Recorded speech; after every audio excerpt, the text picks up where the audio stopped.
आज उत्तर प्रदेश विधानसभा में वित्त मंत्री सुरेश खन्ना ने वित्त वर्ष 2026-27 का बजट 9,12,696 करोड़ के अधिक बजट का ऐलान किया है। यह प्रदेश का अब तक का सबसे बड़ा बजट माना जा रहा है, जो पिछले साल के मुकाबले लगभग 12% अधिक है। मुख्यमंत्री योगी आदित्यनाथ की मौजूदगी में पेश इस बजट में शिक्षा, स्वास्थ्य, रोजगार और बुनियादी ढांचे पर खास जोर दिया गया है। शिक्षा को कुल बजट का लगभग 12.4% हिस्सा मिला है। वहीं स्वास्थ्य के लिए लगभग 6% राशि आरक्षित की गई है। युवाओं के लिए टेक युवा समर्थ जैसे रोजगार उन्मुख मिशन और एआई मिशन जैसी तकनीकी योजनाओं पर काम करने की बात कही गई है।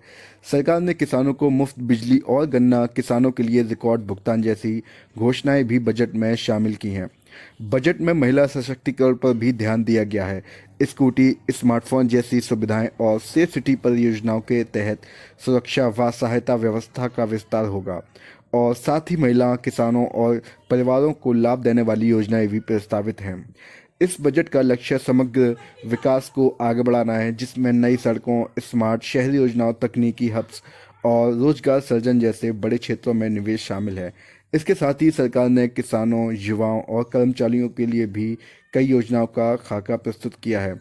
कुल मिलाकर यह बजट राज्य की आर्थिक मजबूती, सामाजिक कल्याण और राज्य के विकास के मॉडल को आगे बढ़ाने की दिशा में एक महत्वपूर्ण कदम माना जा रहा है।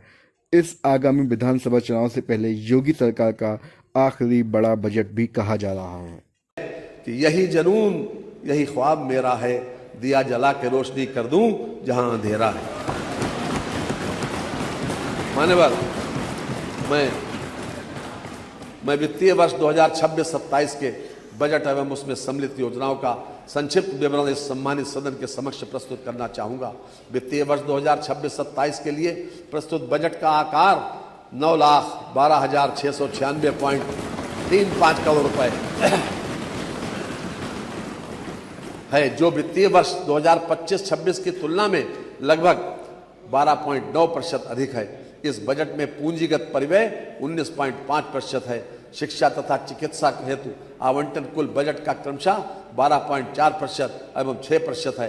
कृषि और संबद्ध सेवाओं के लिए आवंटन कुल बजट का 9% है। 16वें केंद्रीय वित्त आयोग की संस्तुतियों, जिन्हें केंद्र सरकार द्वारा स्वीकार किया गया है, के क्रम में वित्तीय वर्ष 2026-2027 में राजकोषीय घाटे की सीमा 3% रखी गई है, जो वर्ष 2030-31 तक लागू रहेगी। राज्य सरकार सुदृढ़ वित्तीय प्रबंधन एवं ऋण नियंत्रण के प्रति पूर्णता प्रतिबद्ध है। कार्यभार ग्रहण करने से पर वर्ष 2016-17 में 29.3% की ऋण दृढ़ी जीएसडीपी के अर्थव्यवस्था विरासत में मिली थी, जिसे हमारी सरकार ने वर्ष 2019-20 तक घटाकर 27.9% कर दिया था। परंतु कोविड-19 महामारी के अभूतपूर्व आर्थिक प्रभाव के कारण यह अनुपात बढ़कर वर्ष 2021-22 में 33.4% हो गया।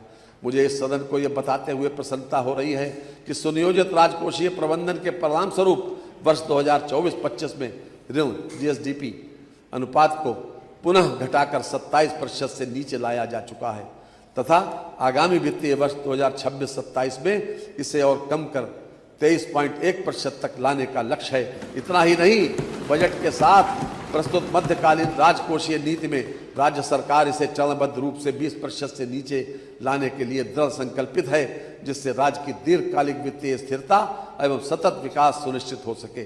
कानून व्यवस्था, जनसामान्य को सुरक्षा प्रदान करने एवं कानून व्यवस्था के क्षेत्र में आने वाली चुनौतियों का सामना करने हेतु पुलिस व्यवस्था को और अधिक सक्षम एवं सुदृढ़ करना सरकार की सर्वोच्च प्राथमिकता है।